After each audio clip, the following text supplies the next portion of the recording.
Okay. So ever since I was little, I always wanted to live the happily ever after ending seen in fairy tales. I would imagine myself as a princess who matured through the hardships learned from her experiences. Even now, I still hate watching horror or sad movies because there was always someone who died or got hurt. I wanted everyone to be happy and not ever have to experience pain. This ideal is the motto that I continue to live by, which leads me to my quote. Audrey Hepburn once said, "The most important thing is to enjoy life, to be happy. It's all that matters." Hi, my name is Emma Lin, and I'm an ISM 1 student at Frisco High School. This year, I'll be studying entrepreneurship marketing. So a little bit about me. I'm a junior, and I'm involved at the Mustang Creek Estates of Frisco, which is a senior center on the left. And I love getting to know every single senior there, and they all have such different personalities. Like some are shy, some are really strong, and when you talk to them, they'll be like, "I like that," or "No, I don't like that." And it's like really cool to talk to them and get to know each one of them. I'm also on the tennis varsity tennis, and I've gotten to know many individuals, and they've all become like my close family. And I love the times we go out to eat and just share our problems and, gossip, and we work hard together in order to win. So the reason I decided to take ISM was because I wanted to experience something outside the four walls we are sitting in. I knew that eventually I would need to narrow down my interests and decide on a field. When I heard about this program from some upperclassmen, I felt that it would assist me in this goal. They recommended me to use ISM as a way to explore more about a potential field. And it gave me a good opportunity to find what I love to do and what I'm not so good at. So I started this journey out with some research. I had first chosen business as my topic, but I didn't really understand what business was or what it really meant. And my research led me to discover some analytical aspects and how to focus on a consumer group. Because in order to sell a product, you need to fully understand your target audience. You need to know their tastes, their age, their trends, and that would help you and assist you in selling your product. And one of the most memorable trips I had in ISM was the UNT. I had chosen 3 classes to attend. And my favorite one, which was consumer behavior, came at the very end. And in this class, the teacher showed us a video about how the mind can play tricks on you. And that got me really interested. And I remember that day, I turned to Audrey and I was like, this is what I want to do. I really like this. And so from that moment on, I asked all the professionals that I interviewed how consumer behavior played a role in their job. So for interviews, my first interview was with Mr. Jacob Aiken. He is the client implementation manager and works at New Benefits. Since this was like my first interview, I was kind of nervous, and I was in the car with my mom, and I was like, "Mom, what do I do? Do I look good? Is this good?" But it was all for nothing because Mr. Aiken was really friendly, and our interview went really smoothly. I learned how clear communication is vital in the field, and also how adaptability will help you in the long run. He said that anyone could go into marketing, but you first need a skill set. You need to hone that skill, become good at it, and know all about it, and then you can go and sell your product. Because what's the point of selling something if you don't know anything about it? My next interview was with Ms. Dulce Bozeman. She is the Executive Vice President at New Benefits, and she had a great personality. She was really confident, and I just loved talking to her. She taught me that persistence and curiosity are key aspects to success. Ms. Dulce Bozeman started off in a really humble beginning, but she worked her butt off to get to where she currently is. And after talking to her, I felt really inspired to work hard and so that I can succeed and become like her. My third interview was with Mr. Joshua Meek. He is an entrepreneur who has his own company called Meek Industries. And from this interview, I learned that making swift and sure decisions are very important. You shouldn't be feeling any doubt or seeing any red flags when you're interacting with your business partner, because if the start of your relationship comes off with unsureness and doubt, how can you be sure that you can trust the other individual to make the right decisions? And so just from him, I just learned that you need to be sure in your partner and trust your partners. My fourth interview was with Miss Blair Long. She was the first professional that I interviewed in the marketing field. And since she worked for JCPenney, she was more involved in the event planning aspect than the marketing. And even though it wasn't exactly what I was looking for, it was still really cool to see what she was doing and how she went about it. So she told me that creativity and thinking out of the box is the best way to go about it. Her distinct view was a good influence because it made me think more about how I wanted to express myself. My next interview was with Mr. Warren White. He is the Vice President of Marketing at Adeptus Health, and this one started a little bit differently compared to my other interviews because usually when I go in, I introduce myself. I'm like, hi, my name is Emma, nice to meet you. And then we sit down and I start asking them questions.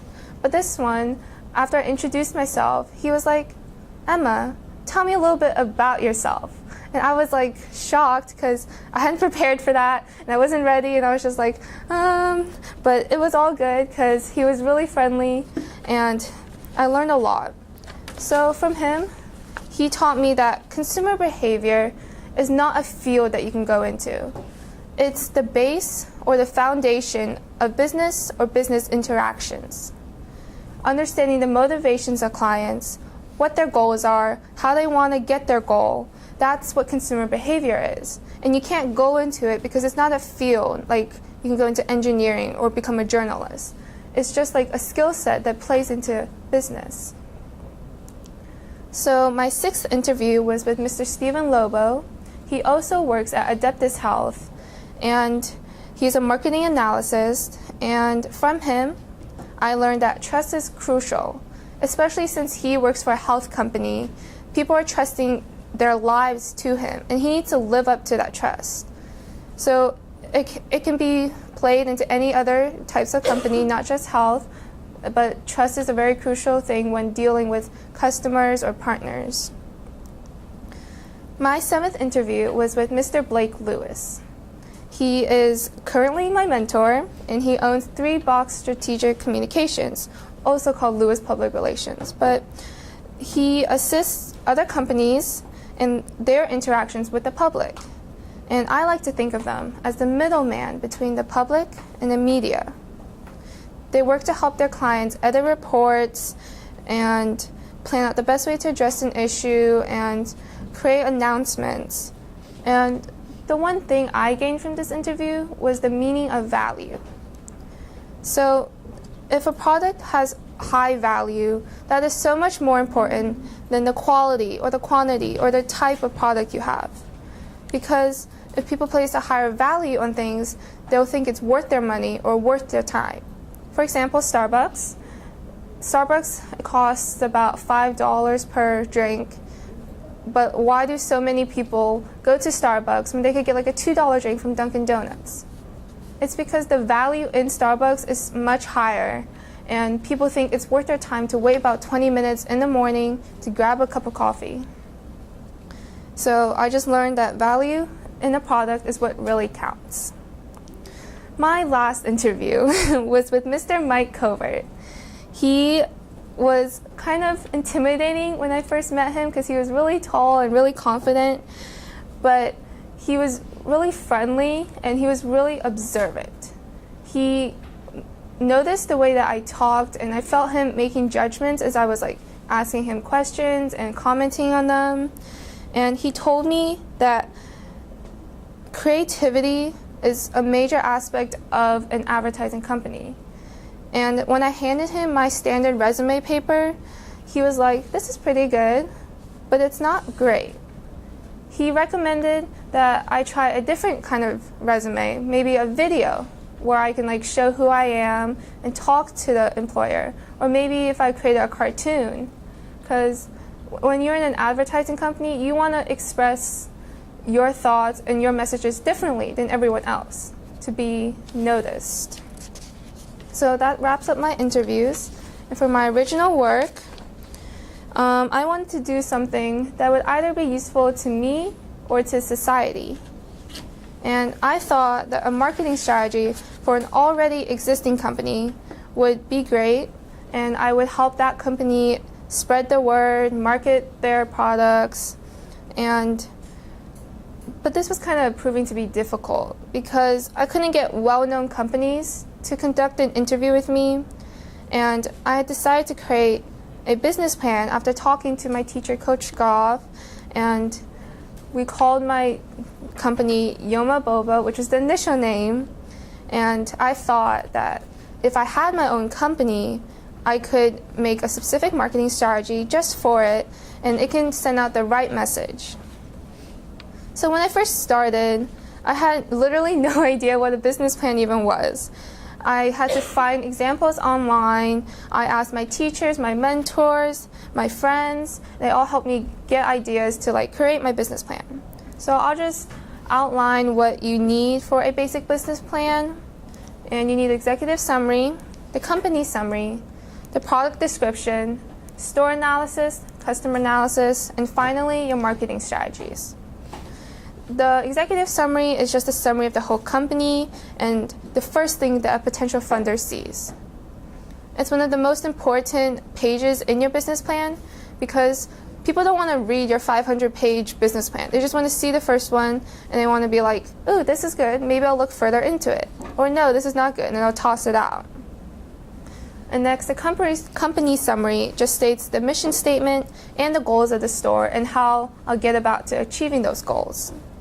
The product is self-explanatory. I'm selling bubble tea, and since I am the boss of my company, I can create rules and protocols that ensures that our employees will provide the best service and best product possible. So the customer and store analysis is just about our services, the cost, and also the location of our store, which is in Frisco. And I had to research my target audience or market, which is individuals ages about 12 to 30. And I also had to estimate the cost of setting up the actual store. And I laid out the initial workers who would help run the store. So this is my menu, and I researched to the right the most popular flavors that people have and what they add into it.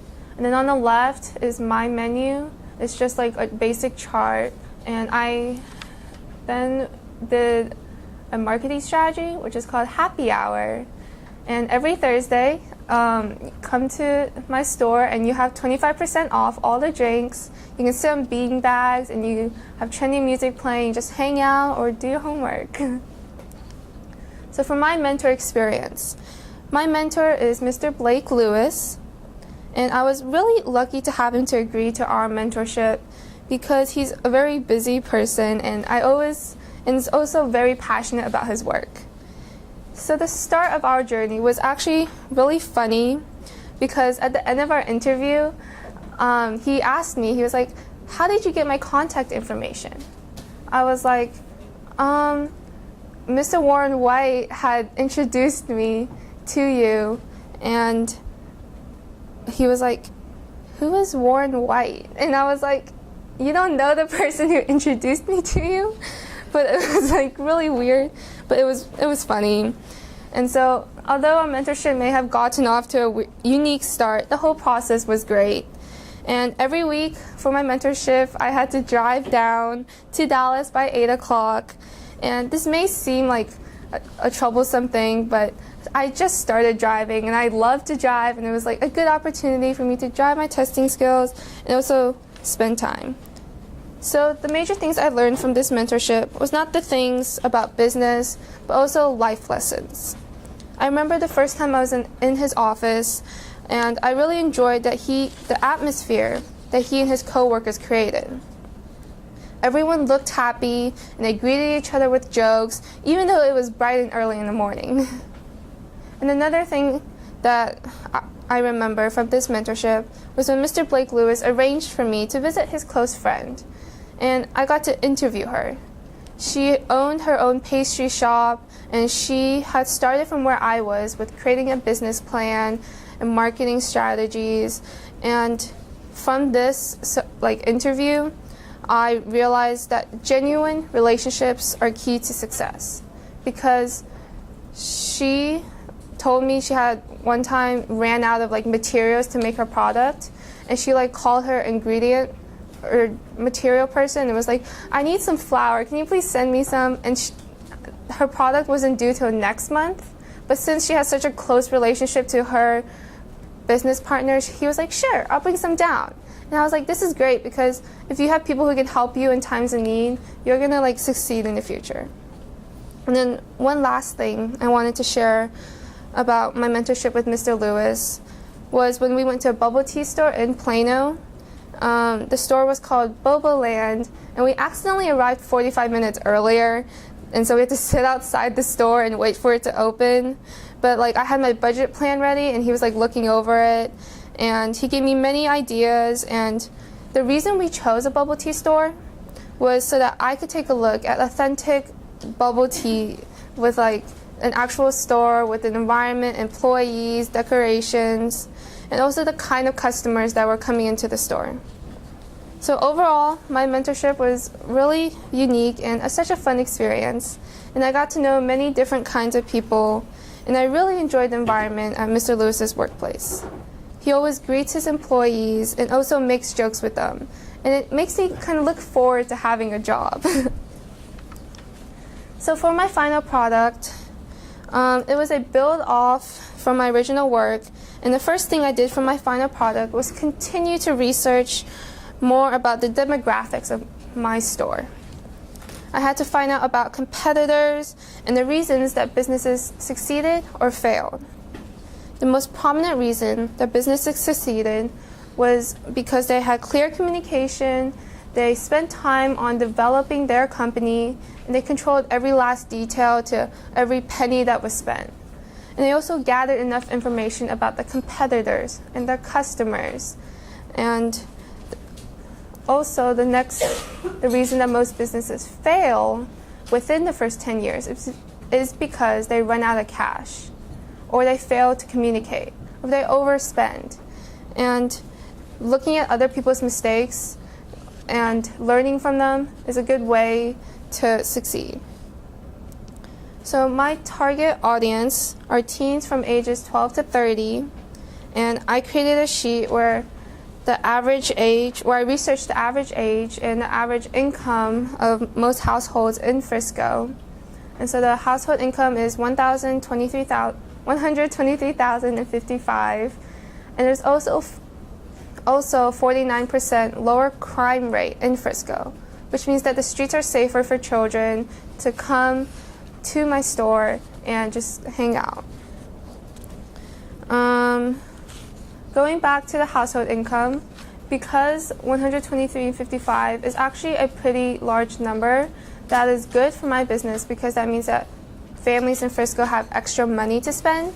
And since bubble tea is a extra product, it's not a necessity, that means that they have the money to spend on my drink, which means that more sales and more business. And also there are 19 public schools in Frisco High School, and 9 of them are high schools, and that fits around my target audience, which is really good because that means a lot of my customers will be around from here. And I also created a website for my final product, and I had a logo made with my friend drew a logo for me and I designed it.